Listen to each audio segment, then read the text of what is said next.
Bonjour et bienvenue sur le podcast Banous, le podcast du marketing et de la com digitale. Banous est un podcast sans sponsoring qui ne repose que sur l'intérêt que l'on porte à nos invités. Seul ou à plusieurs, nous essayons d'approfondir avec un invité un sujet digital de manière pratique et totalement agnostique. N'oubliez pas, votre aide nous est précieuse. En likant, en partageant, en mettant 5 étoiles sur iTunes, vous nous aidez à développer ce side project.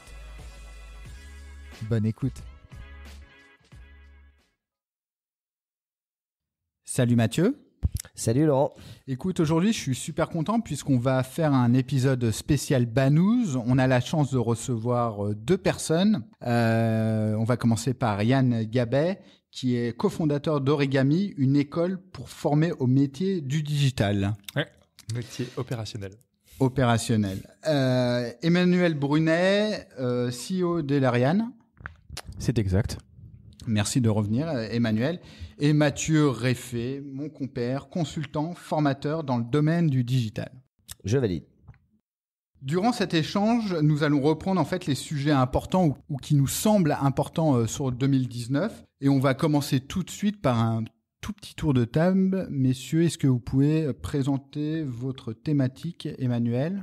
Alors, ma thématique aujourd'hui sera l'évolution de la collecte de données et la supposée fin des cookies ou des cookies tiers ou de certains cookies first, etc., etc. Merci Yann. Et moi, je voulais vous parler, parce que j'ai eu l'impression que cette année, c'était l'année de l'automatisation qui fonctionne. Donc, des algos qui marchent et qui arrivent à produire des choses très intéressantes. Et donc, qu'est-ce que ça fait évoluer dans les métiers des gens qui les utilisent ? Ok. Mathieu.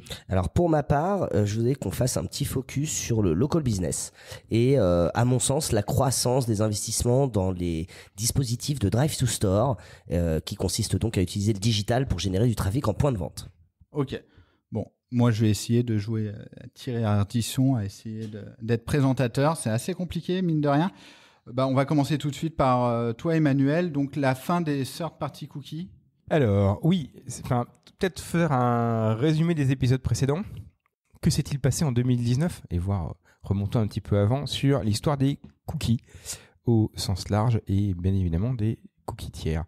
Donc, on a eu un certain nombre d'évolutions des navigateurs, à commencer par un navigateur qui s'appelle Safari, qui appartient à nos amis de Apple, qui, à partir de septembre 2017, a commencé à limiter la capacité d'un intervenant, notamment publicitaire, à écrire pour la première fois, et puis après à exploiter un cookie dans un contexte tiers. Ils en ont repassé une couche en 2019 au début de l'année, puis une deuxième couche, puis une troisième couche en septembre. Donc nous avons eu des ITP1 en septembre 2017, puis des IP 2.1, puis 2.3, enfin puis 2.2, puis 2.3, et globalement ils ont annoncé que ils allaient poursuivre le truc au maximum. Donc, l'objectif d'Apple semble être d'éradiquer définitivement l'utilisation des cookies tiers, mais aussi des cookies première partie, notamment exploités en JavaScript. C'est également, je vous la fais courte, l'objectif de Firefox visiblement, et on ne sait pas ce que va faire Chrome. De plus, nous avons ce qu'on appelle des adblocks qui bloquent également les appels. Donc, on va dire que l'année 2019 est une année assez compliquée pour les intervenants, notamment du monde publicitaire, qui ont pour objectif notamment d'utiliser des cookies pour faire du tracking, collecter leur data et pouvoir faire du retargeting ou optimiser leur campagne avec de la data. Et si on rajoute en plus le sign-off par Apple sur l'environnement in-app ? Ça, c'est la cerise sur le gâteau. Et en plus, tu as l'inconnu global parce que tu ne sais pas ce que va faire Google, qui a quand même une part de marché tout à fait significative. Ça, pour le coup, enfin, je sais pas ce que t'en penses, Yann. Tu peux expliquer le sign-off sur... En fait, sur les applications mobiles, en fait, Apple demande, et c'est même obligatoire, à ce que l'ensemble des applications, tout comme il y a un Facebook Connect, un Google Connect, il y a un Apple Connect, et en fait, alors pour la faire simple, Apple reçoit l'email de l'utilisateur, mais renvoie vers l'application un email tronqué Apple. C'est-à-dire que tu n'as plus le suivi cross-device avec l'email haché, en fait. Haché en SHA-256, MD5, ce qu'on veut.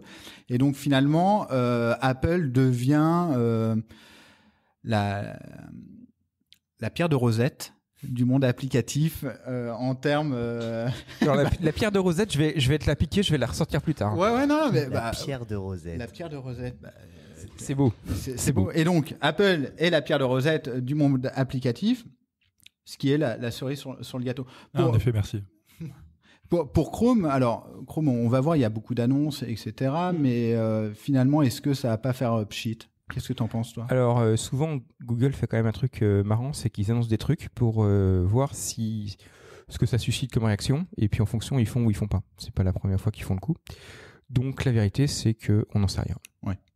On voit qu'en ce moment, tout le monde est en train de mettre ses petits artifices de tracking plus ou moins, on va dire, fournis pour pouvoir essayer de contourner tout ça. Est-ce que ça reste des artifices ou est-ce que c'est des vraies solutions pérennes, messieurs?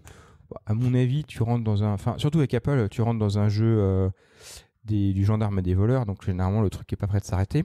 Après, là où tu as un point, c'est que c'est moi qui remettais Chrome sur la table 2 fois, mais rien qu'Apple, c'est déjà quand même un gros problème au niveau publicitaire, dans le sens où l'utilisateur Apple, c'est un individu CSP supérieur en revenus, 20 ou 18, 35 ou 40, surconsumériste, avec bac plus, graduate plus.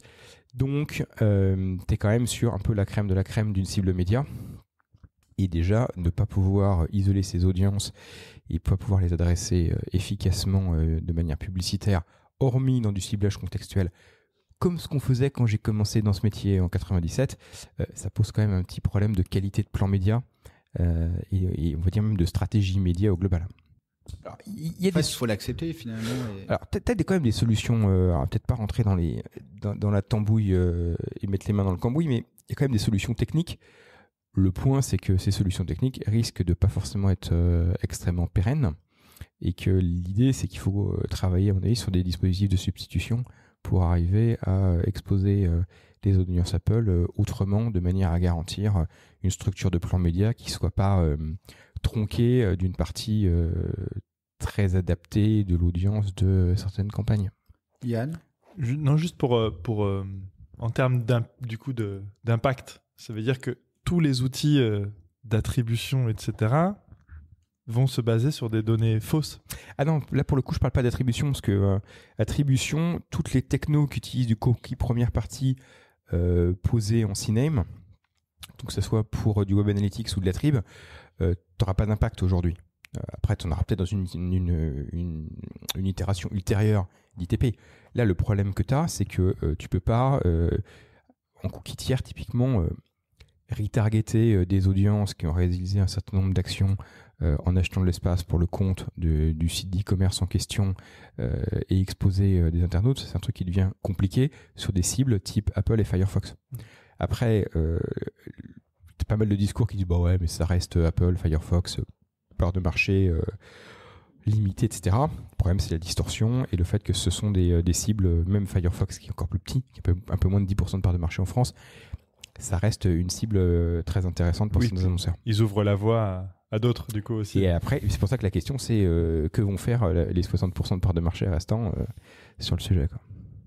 Pour rebondir à ce que tu disais, Yann, je t'invite à écouter l'épisode fabuleux de Banous numéro 15, je crois. 15 avec Emmanuel sur l'attribution, est-elle galvaudée ou pas? Et on y répond durant cet épisode. Enfin, un cross-sell très bien placé. Exactement. Bravo. Ok, très clair.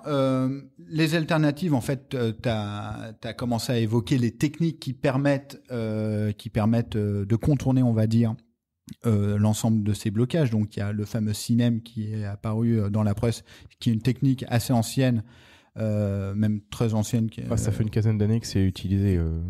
Que ce soit, alors nous, Utilitarian, c'est depuis la création de la boîte, mais il y a en fait beaucoup de gens qui l'utilisent.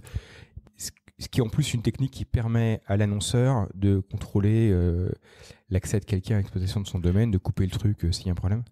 Juste pour être sûr, donc le CNAME, c'est bien faire pointer un sous-domaine vers notre adresse IP qui n'a rien à voir avec le serveur d'origine du domaine principal, donc en l'occurrence le serveur de tracking, c'est ça? Le serveur qui collecte la data. Alors après, là où tu as un point, c'est normalement, tu es censé le faire pour des gens qui contractuellement collectent la data pour ton compte. Tu n'es pas censé le faire pour des tiers qui collectent la data pour leur propre compte et tu n'es pas censé avoir des redirections derrière. Ah oui, il y a des règles quand même. Bah, c'est plutôt de l'éthique qu'autre chose, quoi.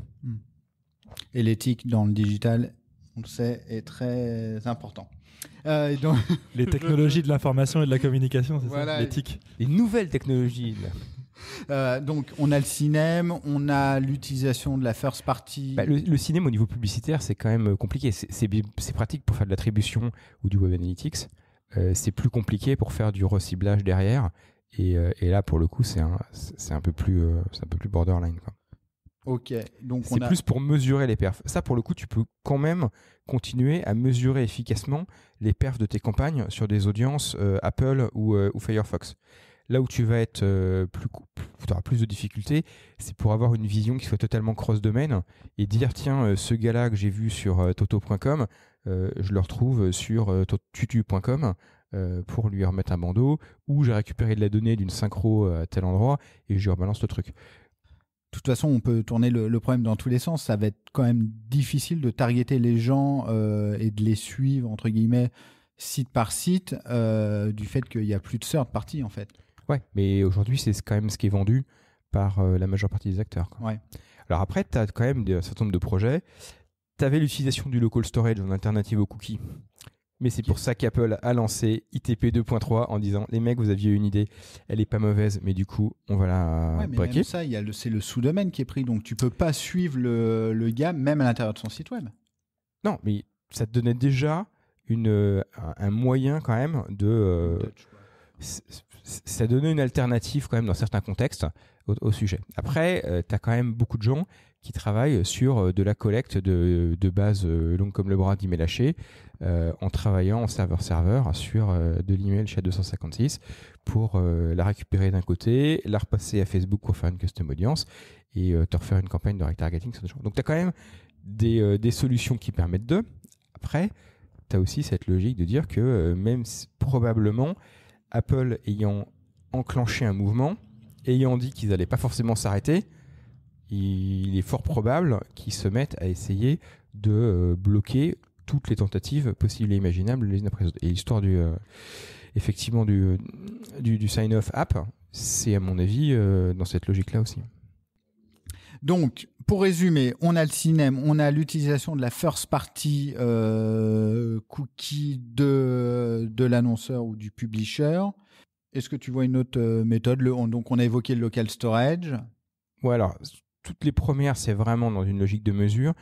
Dans une logique de targeting, hormis avoir une clé qui soit un identifiant partagé, typiquement email haché, à part si Gérard Majax ou Garcimore reviennent dans ce monde pour nous trouver un truc, je sais pas. Si ça marche pas. Donc au final, ça, tu le disais, faire du custom audience dans Facebook, etc. Mais si je comprends bien, les grands bénéficiaires de cette histoire, c'est quand même encore le duopole. Bien vu, monsieur Gabet. Je vois que même si tu t'es lancé dans la formation avec succès, tu as encore des restes de directeur d'agence e-marketing. Et oui, c'est encore les bénéficiaires sont bien évidemment les gens qui ont des écosystèmes fermés sur lesquels l'internaute est en permanence identifié et dans lesquels ils peuvent réaliser un certain nombre de collectes de données et de ciblage en ayant une donnée pivot. Et du coup, pour rebondir sur ce que dit Yann, par rapport aux initiatives des grands groupes médias français et la mise en, on va dire en lot et la mise en commun, des données, je pense à Gravity ou ce genre de choses. Est-ce que c'est des évolutions qui vont plutôt aussi leur bénéficier à moyen terme, à long terme, ou ça reste quand même le fameux duopole qui va qui va en bénéficier? Je pense, pour te couper, et après je laisserai la parole à Emmanuel et à Yann, je pense que c'était indispensable de commencer à réfléchir sur la mutualisation des cookies. Ça a commencé avec Gravity, avec les cookies. Je pense que Gravity, c'est les cookies third. C'est pas des cookies Gravity en tant que tels, mais c'est le premier pas en fait. Et il y a le geste qui a créé le SSO sur les sites là. Exactement. Mais en fait, je pense que c'est le minimum vital pour les groupes français. Ouais, avec un bémol, c'est que quand tu as 10 acteurs qui doivent se mettre ensemble pour faire la même chose qu'un acteur unique américain le fait pour son compte, t'es jamais aussi efficace. Ouais, mais entre se dire je vais me prendre un mur et je vais vraiment me le prendre et les gars, va falloir se mettre autour de la table et réfléchir et avancer ensemble et avec un tempo un petit peu soutenu. Ouais, alors c'est clair que ne pas accélérer pour se prendre le mur plus vite, c'est bien. Ralentir un peu pour essayer de contourner le mur, c'est mieux. Par contre, tu rattraperas jamais le mec qui vole au-dessus du mur. Oui, évidemment. Et là, c'est le point, c'est quand même les initiatives de mutualisation de data entre groupes, ça se heurte à des problèmes commerciaux, des problèmes politiques, des problèmes techniques, des problèmes juridiques. Quand c'est traité au sein d'une mécanique assez bien foutue qui ressemble à un GAFA, c'est beaucoup plus efficace et ça va beaucoup plus vite. Donc t'as quand même une concurrence qui, à mon avis, est assez inégale entre les acteurs plateforme unique, gros reach, type réseaux sociaux ou grosso modo groupe à la Google qui collectent assez facilement avec une pléthore de services des données avec un identifiant clé, surtout quand tu as un operating system mobile dans la mécanique. Ça te permet quand même d'avoir une vision des utilisateurs qui va être beaucoup plus facile à mettre en place, notamment techniquement et juridiquement, que quand tu dois faire un consortium d'une vingtaine d'acteurs qui, en plus, même pris isolément, n'ont pas des services aussi percutants que des réseaux sociaux, des Google, des Twitter, etc. Typiquement, moi je me souviens un truc marrant, c'est le 25 mai 2018, jour de la sortie de RGPD, je me lève, je devais gérer mes gamins, machin, je voulais regarder un truc sur Facebook parce qu'avec ma pote on voyait un truc, je me suis retrouvé avec les CGV, un truc, qu'est-ce que j'ai fait ? J'ai validé le truc, j'avais besoin d'entrer dans Facebook. Après je suis allé j'avais besoin de lire un peu ce qui se racontait le matin sur le RGPD. Il y a des médias qui m'ont mis des trucs, j'ai skippé, je suis allé sur ceux qui n'avaient rien mis, quoi. Donc tu vois, la dépendance au service, c'est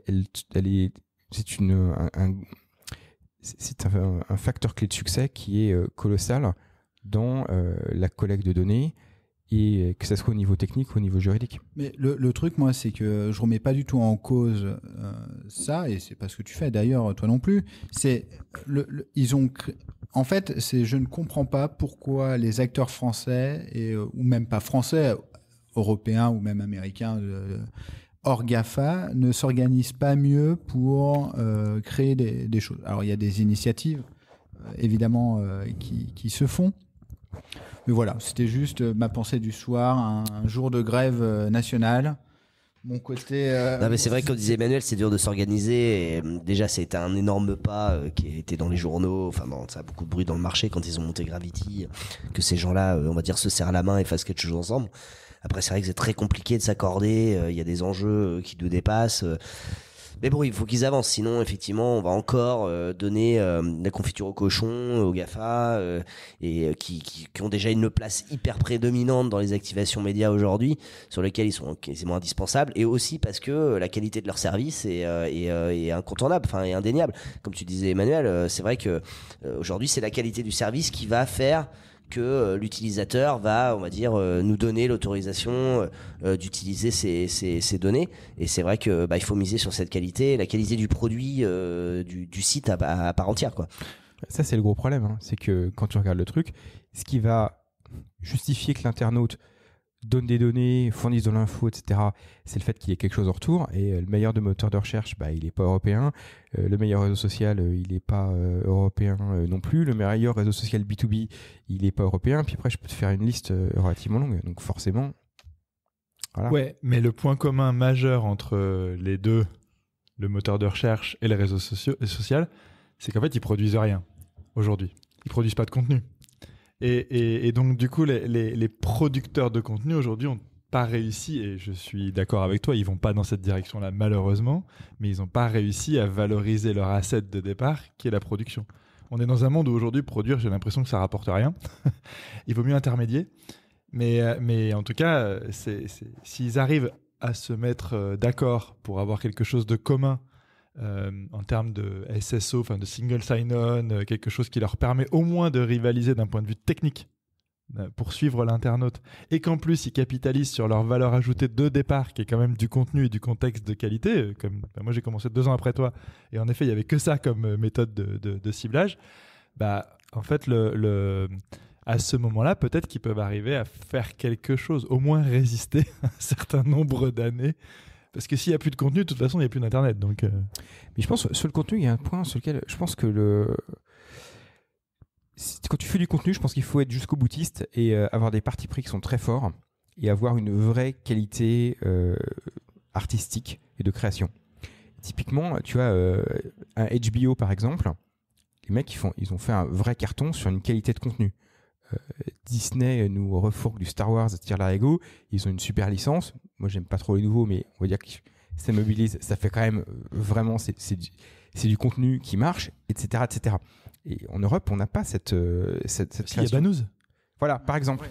Mais ce que je veux dire, c'est que Yann. pour moi, il y a deux façons de faire le truc. Soit tu fais de la tech avec de l'ergonomie et un service hyper bien foutu, et là, tu vas avoir un moteur de recherche, un réseau social, un machin, un truc.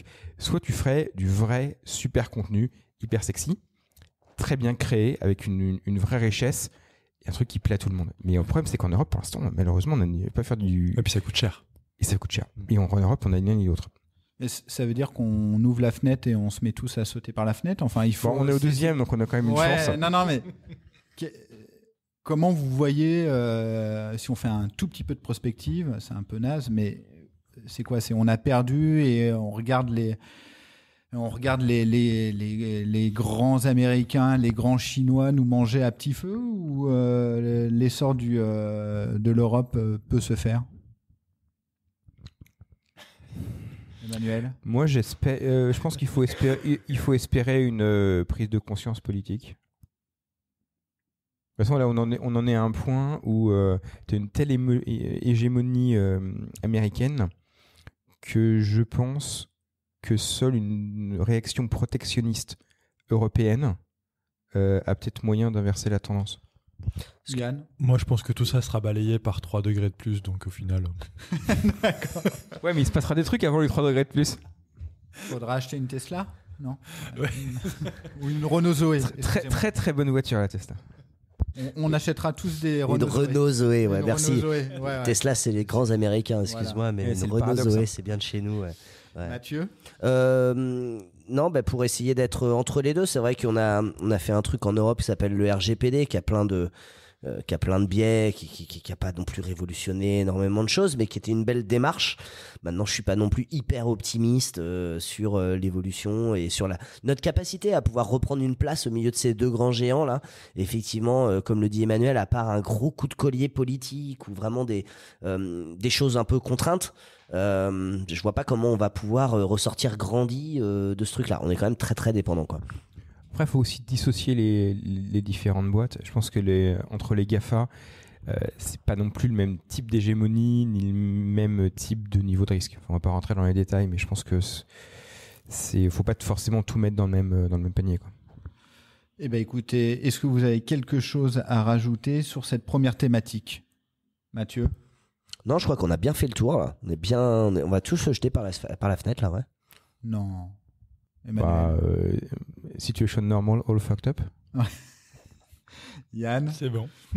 Bon, écoutez, merci beaucoup. Le deuxième grand sujet, il est pour toi, Yann. Il s'articule autour de l'automatisation. Est-ce que tu peux un petit peu décrire ? En fait, ouais, l'automatisation, c'est un sujet qui existe depuis quand même pas mal d'années, même on va dire depuis le début. Il se trouve que là, j'ai l'impression, vu de ma petite fenêtre, en tout cas, de croiser pas mal de boîtes et de besoins en termes de ressources, etc., que on arrive à un moment un peu charnière où elle marche, où elle fonctionne. Et alors justement, on va revenir sur le fameux duopole, mais aujourd'hui, les grandes recommandations des grosses plateformes, c'est de laisser la plateforme gérer, que en fait, arrêtez de faire des micro-ciblages, des machins, etc., de découper vos campagnes en 15 000 morceaux. Mais laissez-nous gérer, on a des algorithmes qui vont apprendre et qui vont optimiser pour vous. Et il se trouve que la plupart des gens qui le font en ce moment pour voir si ça marche me disent ça marche. Et donc on se pose la question des métiers qui vont venir après, quoi. Alors, c'est marrant ce que tu dis parce que ça me rappelle lorsque je travaillais chez Criteo, à chaque fois on disait non mais laissez le moteur tourner, on va optimiser, le moteur va optimiser. Donc je suis tout à fait d'accord avec ça. Emmanuel, est-ce que l'automatisation, toi, tu le vois de plus en plus ? Alors oui, Oui, clairement, je pense que l'automatisation, elle est de plus... Enfin, en tout cas, en achat média, elle vend en poupe, y compris dans nos métiers où tu as la logique de chercher l'algorithme prédictif qui est d'optimiser automatiquement, etc. Bon, moi, mon parti pris perso, c'est que je pense qu'aujourd'hui, on n'a pas pondu d'algo. La vraie IA, pour moi, n'existe pas encore. Et on n'a pas pondu de trucs suffisamment costauds pour se priver du cerveau d'un être humain intelligent et motivé pour rentrer dans le détail et aller faire une vraie optimisation. Alors, je pense que le cerveau est toujours important, mais c'est peut-être plus la façon dont on l'utilise qui est en train de changer. Moi, je viens d'un monde comme toi, hein, donc 99, 2 ans après, où je me suis tapé des fichiers Excel de 50 000 lignes. Enfin, à l'époque, c'était 60 000 maximum, c'est ça. C'est ça, un truc dans le genre. Et donc, on atteignait souvent la limite. Et où je me suis fait des filtres dans tous les sens pour aller sélectionner la bonne ligne qui fonctionnait, etc. J'ai l'impression qu'aujourd'hui, si on sait l'utiliser, la machine sait faire ça très très bien quand ils ont assez de données.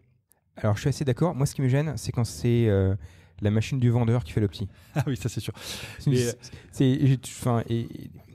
Dans les acheteurs que je rencontre, quand même pas mal de gens qui me disent ouais, ok, à brancher le truc, mais on va quand même surveiller de près. Ouais, je pense que c'est la bonne approche. Le vendeur, il est souvent entre le marteau et l'enclume parce qu'il faut qu'il gagne de l'argent, mais il faut aussi que l'annonceur investisse plus chez lui. Donc du coup, il faut quand même que ça marche à un moment donné. Mais c'est vrai qu'il essaie de trouver l'équilibre entre les deux. Ouais, mais il y a un algo, il peut paramétrer, faire plein de trucs, y compris se positionner au ras de la renta de l'acteur qui achète l'espace, et histoire de récupérer la plus grosse partie de la marge chez toi en tant que vendeur de l'espace. Ouais. Bah après, c'est à l'annonceur aussi de fixer des KPI assez serrés pour justement contrer les biais, ces biais-là. Ouais, mais quand l'annonceur met sur son site les tags du vendeur d'espace et lui remonte toutes ses transacts avec le CA sur un secteur d'activité où les marges globalement sont un peu connues de tout le monde. Bon, après ça, c'est aujourd'hui, c'est devenu tellement habituel que du coup... C'est un classique. Oui. Non, mais je dis pas que c'est original. Alors, c'est à l'annonceur de surveiller ses métriques et de surveiller aussi ses différents tags et ce qui remonte pour bien calculer l'ensemble et ne pas croire pour parole d'évangile après Pierre de Rosette, parole d'évangile, les métriques de son prestataire technique. Mathieu ? Amen. Alléluia. En fait, sur cette partie-là, je pense que je me suis trompé d'endroit. En fait, je savais pas que j'en étais dans une église apostolique. Non, mais on est obligé de sortir 2-3 citations. Les confréries de la Banouse. Ouais, la confrérie de la Banouse. Mais le droit de citation latine ou pas? Sur Banouse, on se fait plaisir, avant tout. Mais ce qui est intéressant, ce qui m'a paru surprenant en fait cette année, c'est que moi j'ai toujours appris et j'ai toujours été dans un discours de non mais les humains font toujours mieux parce qu'ils analysent vraiment le truc précisément, etc. Et là, des gens qui étaient dans le même discours et qui aujourd'hui continuent de gérer des campagnes m'ont dit j'ai testé. J'ai laissé Facebook gérer pour moi et j'ai mis tous mes segments dans un seul groupe pour le laisser optimiser. Et en fait, il a eu des performances bien meilleures que moi tout seul. Alors, sur Facebook, je suis assez d'accord. Ce qu'il y a, c'est qu'on en revient, on en revient un peu au sujet d'avant. C'est-à-dire que du coup, une espèce de business d'Highlander, tu alimentes en data au maximum l'outil. Donc, on en revient au duopole, au GAFA, etc. Et c'est-à-dire que plus tu leur envoies de données, plus ils ont la capacité d'être performants, plus tu peux leur laisser la main pour être performant. Donc en fait, c'est une espèce de truc un peu qui est pas très très fair dans le sujet. Effectivement, sur un Facebook, et j'ai eu le même sujet récemment avec un spécialiste Google Ads qui me disait non mais bon, finalement aujourd'hui tu fixes le CPA, tu laisses la machine tourner toute seule et puis ça fonctionne beaucoup mieux que ce qu'on faisait avant, ce que nous on pouvait optimiser, etc. Alors ça marche bien sur Facebook, ça marche bien sur Google. Est-ce que ça marche dans d'autres environnements? Je sais pas. Et effectivement, peut-être que ça peut pas fonctionner sur tous les environnements d'achat média aujourd'hui, je sais pas. Peut-être que justement maintenant l'idée aussi des traders et des nouveaux métiers qui sont derrière ces machines en fait aujourd'hui à fixer les campagnes, ça va plus être de comprendre comment je peux faire en sorte que la machine apprenne plus vite. Est-ce que je peux créer des conversions intermédiaires pour lui permettre d'avoir un peu plus de données à cruncher, parce que si j'ai 10 ventes par jour, on calcule un coefficient de corrélation, ça va être vite vu, hein, il va être très très proche de rien. Et donc, du coup, l'idée, c'est peut-être justement comment on peut faire révoluer les métiers vers des personnes qui maîtrisent justement les biais algorithmiques, etc., et qui sont capables de comprendre pourquoi la machine a fait ça. Ouais, ça, je suis tout à fait d'accord. Je pense que le bon attelage, c'est un bon algo et un bon cerveau. Ça, c'était la citation du jour. Ça, c'est la punchline de l'émission. Putain, c'était pas une punchline. D'ailleurs, il y a qu'à voir à tous les sujets autour de l'algorithmie, autour de l'IA.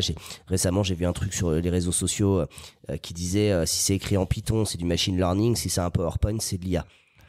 J'ai trouvé ça c'est très bon, absolument ça, brillant parce que effectivement de l'IA on en a partout dans les PowerPoint. En réalité quand tu parles avec des développeurs etc ils sont un petit peu plus modérés. D'ailleurs il y a un livre absolument génial là-dessus, le livre d'Aurélie Jean, si vous l'avez pas lu les gars, qui est absolument brillant, où justement elle t'emmène dans ce pays de l'algorithmie et tous les biais algorithmiques qu'elle a pu découvrir au fur et à mesure de sa carrière. Et je sais plus pourquoi je disais ça mais je trouvais ça absolument cool. C'est intéressant. Aurélie Jean. Voilà.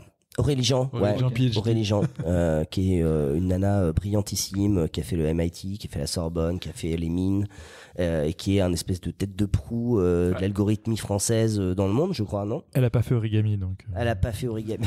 Raté. Ça, c'est On une mettra énorme erreur dans son parcours académique. On mettra les liens sur le site. Oui, effectivement. Très bonne idée, Laurent. Cross-sell ce soir. Un lien d'affiliation, je pense qu'on mettra à Amazon. C'est bientôt Noël. Hein. Vers Amazon. C'est pas bête. Vers Amazon pour lui donner de la data. Bon, bref. Merci Mathieu pour cette prise de parole tout à fait remarquable. Si t'as besoin de rien, tu m'appelles. Yann, est-ce que tu as un autre point justement à l'automatisation ? Est-ce que, alors, le but, c'est pas faire d'auto-promo, mais est-ce que toi justement, tu orientes donc tes élèves vers une nouvelle façon d'apprendre ou pas, ou finalement la chance d'avoir des intervenants qui ont un peu de recul, c'est que moi, je leur dis souvent, il y a 3 types de mensonges. Alors, c'est pas de moi, c'est de Mark Twain, hein, puisqu'on est dans les citations. Il y a 3 types de mensonges dans la vie, les mensonges, les sacrés mensonges et les statistiques. Et donc, aujourd'hui, on leur explique que les stats, c'est aussi une façon de faire dire n'importe quoi à n'importe qui. Donc, et qu'il faut regarder ça avec du recul. Alors après, certains le font, d'autres moins. Ça dépend aussi des personnalités. Mais globalement, surtout, ce qu'on essaye de faire, c'est de se préparer au marché de demain. Et je pense que le marché de demain, il est sur des profils qui, justement, vont être capables de comprendre comment fonctionne un algorithme et comment je peux le nourrir de manière à ce qu'il me serve mieux, en créant justement de la donnée supplémentaire. Et aussi de comprendre qu'il y a un truc que l'algorithme ne fera jamais, c'est choisir la phrase. Enfin, il peut choisir la phrase, mais écrire la phrase qui va s'afficher, pour l'instant, on n'en est pas là. Et donc, du coup, que la personne, ou du moins qu'elle sache travailler avec des gens, si c'est pas elle qui le fait, qui savent écrire les bonnes phrases et qu'elle sache choisir le bon message. Parce qu'on dit toujours le bon message à la bonne personne. Souvent, on oublie le bon message au final. Et donc, et c'est pas forcément créatif dans le sens peinture du terme, mais c'est plutôt dans le sens. Quel est le sens du message qui est attendu par cette audience à ce moment-là de sa décision d'achat, par exemple? Très clair, Yann. Est-ce que Emmanuel, Mathieu, vous voulez rajouter quelque chose ? Moi, je suis d'accord. Non, globalement, je suis d'accord. Je trouve que il faut que les humains comprennent comment fonctionnent les algos. Il faut aussi que les humains comprennent comment était collectée la data qui est crunchée par les algos. Ce qui est un point assez fondamental, de manière à savoir quand l'algo déconne, quoi. Donc, un bon algo contrôlé par un bon cerveau. Ouais, puis on en revient à un fondamental qui est juste développer son sens critique, en fait.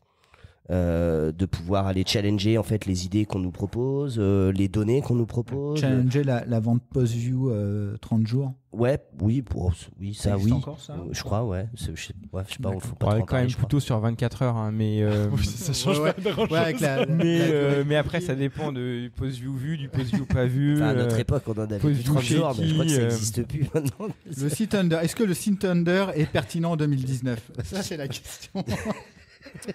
C'est une vraie Est-ce que question. vous donnerez le montant de vos primes de l'époque grâce au site Under? On a bien vécu sur le site Under, on va pas cracher dessus non plus. Non, j'adore le site Under. C'était un vrai format, je veux dire, qui passait beaucoup de messages. Pour faire du branding, etc. Ça renforce l'image. C'était top.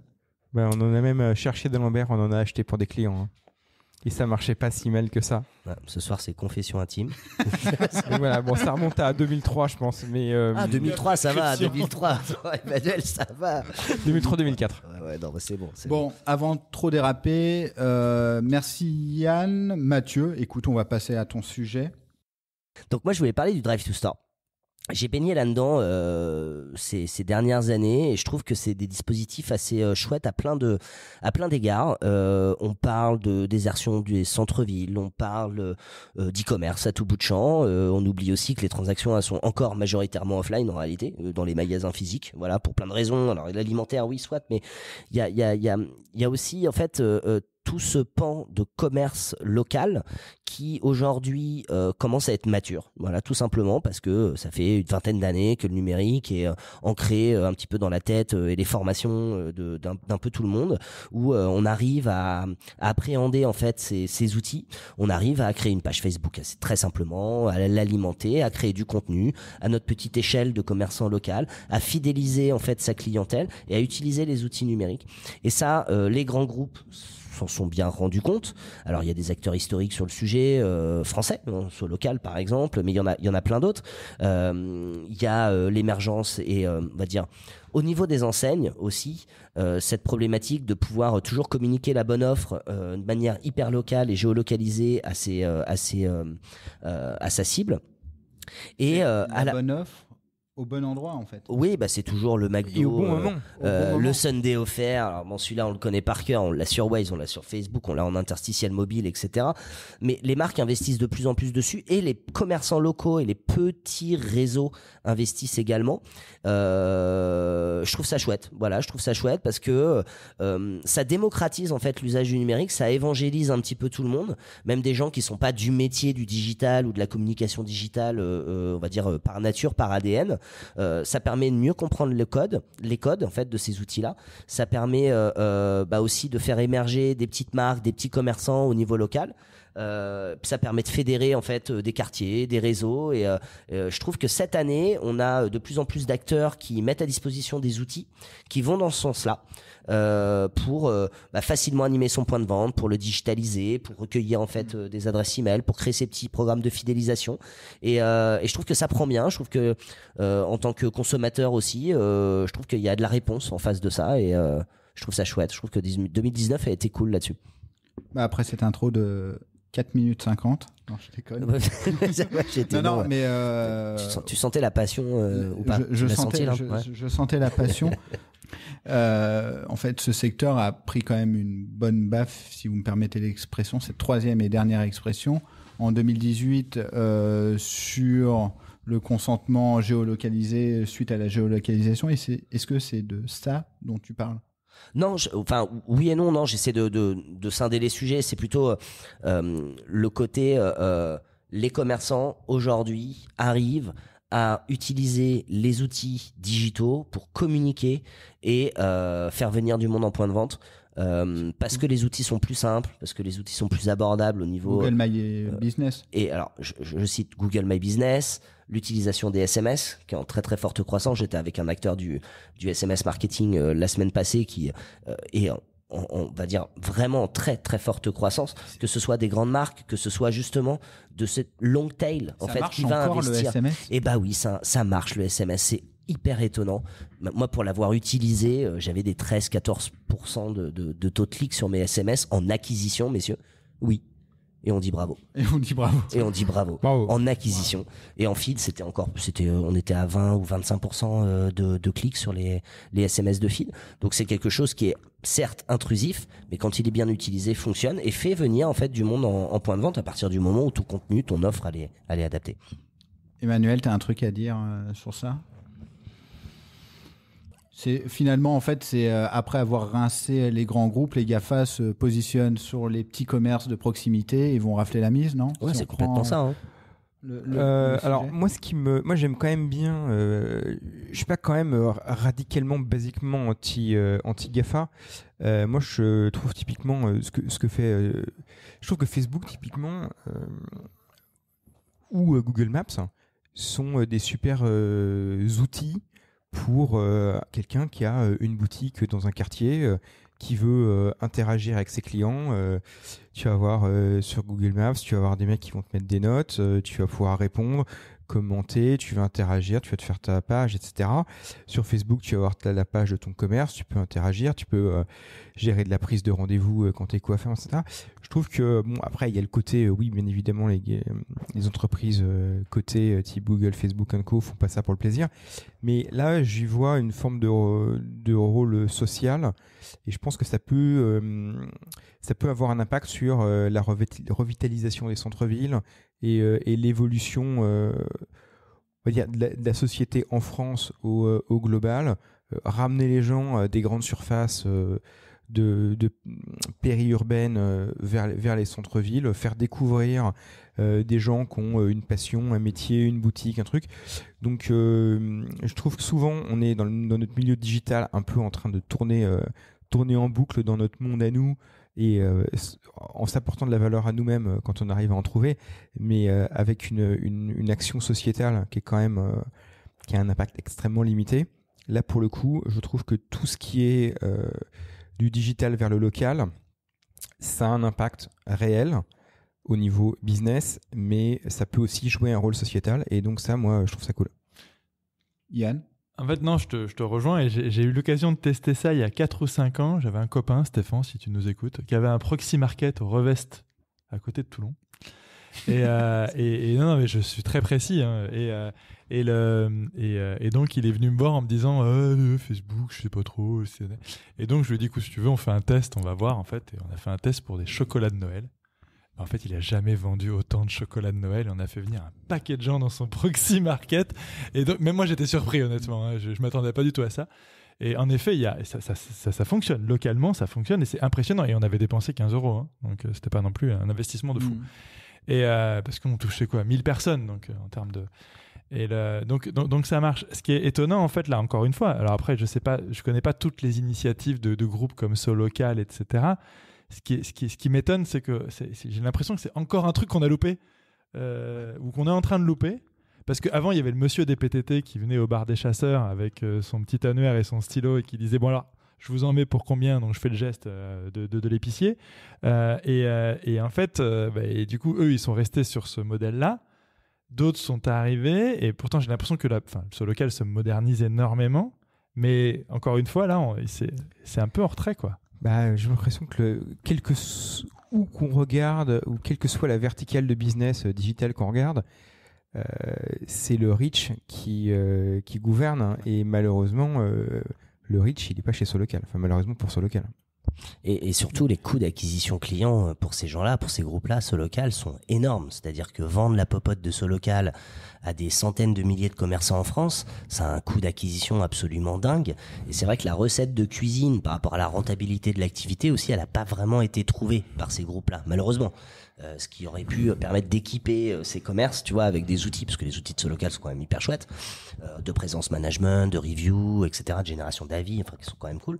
Mais ça coûte très très cher d'aller vendre ces produits-là aux commerçants. C'est aussi un énorme frein pour eux, quoi. Pour un retour sur investissement commerçant, vu la couverture de la population française, qui va certainement rester relativement limité par rapport à d'autres solutions, quoi. Et comment tu aiguises l'esprit critique des commerçants ? Parce qu'en fait, c'est là où les GAFA sont des génies dans leur UX, c'est que en 2 clics, il y avait eu un article, je sais plus, sur le JDN ou sur un site de cet acabit qui disait que finalement, je veux lancer une campagne sur Google ou sur Facebook, en 2 clics, je lance ma campagne, alors qu'il est impossible de faire ça quasiment avec un acteur européen ou français. Mais c'est tout à fait exact. Ouais, merci. De tout ce que j'ai pu expérimenter sur ce sujet Drive to Store hyper local, malheureusement, à part les outils américains qu'on a déjà cités pendant l'émission, il n'y a pas grand-chose qui a bien fonctionné. Ou alors de l'email marketing d'acquisition ou du SMS d'acquisition. Et encore, il faut trouver le prestataire, trouver le mec qui va te le faire, etc. Ce qui est beaucoup plus complexe Facebook, à mettre en place. Tu te dis, je vais faire la page de ma boutique parce que je suis coiffeur, je poste mes trucs, je prends mes rendez-vous, tic-tac, je peux me payer ma campagne, je fais la même chez Google, et puis je me suis assuré une couverture significative sur les habitants de ma zone de chalandise, quoi. En tout cas, c'est vers là que ces grands Américains vont, c'est-à-dire aller prendre 10 euros, plus 10 euros, mais fois 100 000, 200 000, 300 000 commerçants, justement, maintenant qu'ils ont été prendre tous les budgets de l'ensemble des gros e-commerçants, d'aller préempter cette long tail pour permettre à ces gens d'être visibles, et que effectivement, ouais, parce que c'est performant. Après, faut pas négliger la fracture quand même qu'il y a. Hein. Il y a quand même beaucoup de ces commerçants, etc., pour qui tout ça c'est du chinois et qui comprennent absolument rien. Et c'est vrai que même aujourd'hui, quand on regarde les initiatives de Google sur les ateliers numériques qui s'installent maintenant localement et qui créent on va dire, ces centres de support local pour faire finalement faire le travail que n'a pas fait à un moment donné l'éducation au milieu de ça, en disant attendez, nous on va vous apprendre à utiliser Internet, ce qui est plutôt cool puisqu'ils ont 70% du truc, donc du coup automatiquement ça fonctionne pas mal pour eux au final au retour. N'empêche, c'est hyper intéressant de voir que ils ont cette initiative. Il y a quand même encore beaucoup de gens qui comprennent absolument pas ce qu'ils font ou ce qu'ils pourraient faire avec, mais par contre en effet pour ceux qui comprennent ça fonctionne.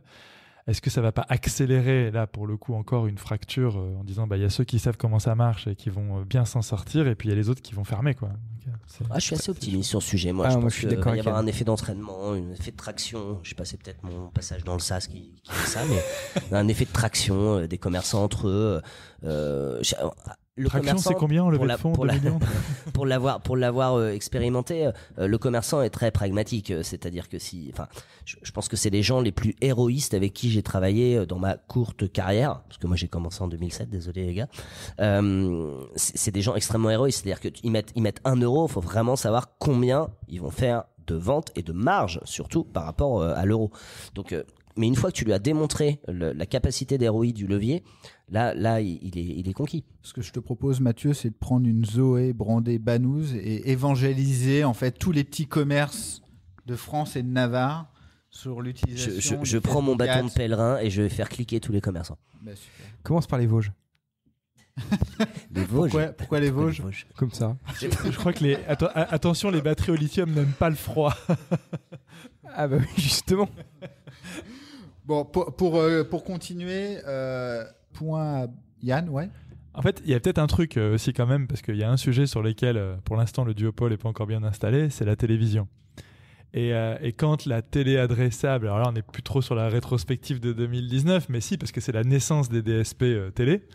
Quand la télé adressable sera localement activable et qu'on aura le droit de géolocaliser, etc., là, pour le coup, d'un point de vue commerce local, ça va devenir carrément intéressant. Et là, pour l'instant, en tout cas, personne n'est dans la place, donc c'est peut-être une opportunité. J'ai hâte de voir la vidéo de mon caviste sur les promos du Bordeaux.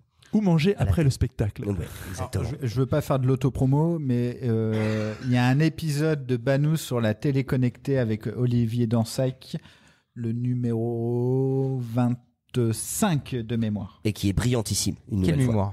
Voilà, c'est extraordinaire. Alors, messieurs, merci beaucoup pour votre participation. J'espère qu'on pourra refaire ça en fin d'année 2020 et même avant si vous le désirez. Merci. Alors, je vais commencer.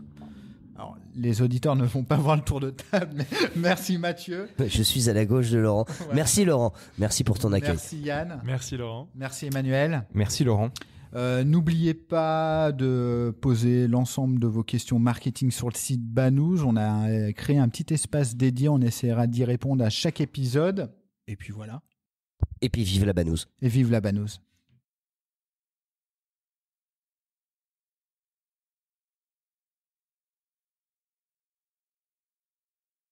Merci d'avoir écouté cet épisode de Banous. N'oubliez pas, votre aide nous est précieuse. En likant, en partageant, en mettant 5 étoiles sur iTunes, vous nous aidez à développer ce side project. Et retrouvez-nous sur le site banous.com, banous, B-A-2-N-O-U-Z-E.com. À bientôt.